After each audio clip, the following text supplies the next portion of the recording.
Hi viewers, Andhra Pradesh మరో జింబాబ్వేగా మారనుందా? ఇవి నేను అంటున్న మాటలు కాదండోయ్, నా అన్వేషణ మాటలు. అసలు ఎందుకు అతను ఇలాంటి కామెంట్స్ చేశాడు అన్న విషయం గురించి మాట్లాడుకుందాం రండి. అన్వేషణ ఈ యూట్యూబర్ ట్రావెల్ లాగ్స్ చేస్తూ వివిధ ప్రాంతాల గురించి, అక్కడి ఆచార వ్యవహారాల గురించి తెలుగులో అందరికీ చూపిస్తూ ఉంటాడు. వీడియో స్టార్టింగ్లో తను ఎప్పటికీ రాజకీయాల గురించి తన వీడియోలో మాట్లాడకూడదు అనుకున్నాను అంటూనే ఆంధ్రప్రదేశ్ రాజకీయాల గురించి అనుచితమైన వ్యాఖ్యలను చేశారు. రీసెంట్గా రిలీజ్ చేసిన వీడియోలో ఆర్థికంగా పతనమైన జింబాబ్వేని ఆంధ్రప్రదేశ్తో పోల్చడమే వివాదాస్పదంగా మారింది.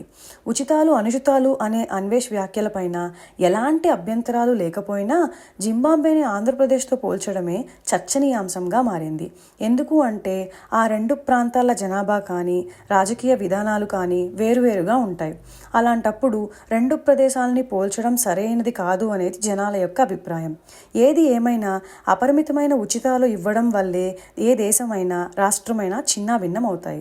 కాబట్టి ప్రభుత్వాలు ఓటు బ్యాంకు కోసం కాకుండా ప్రజల సంక్షేమాన్ని దృష్టిలో పెట్టుకొని ప్రజాకర్షణ పథకాలను బదులుగా సంక్షేమ పథకాలను ప్రవేశపెట్టాలి. ప్రజలు కూడా పథకాలు తీసుకునే ముందు వాటి అవసరం ఎంతవరకు ఉంది అనే విషయాన్ని ఒక్కసారి ఆలోచించాలి.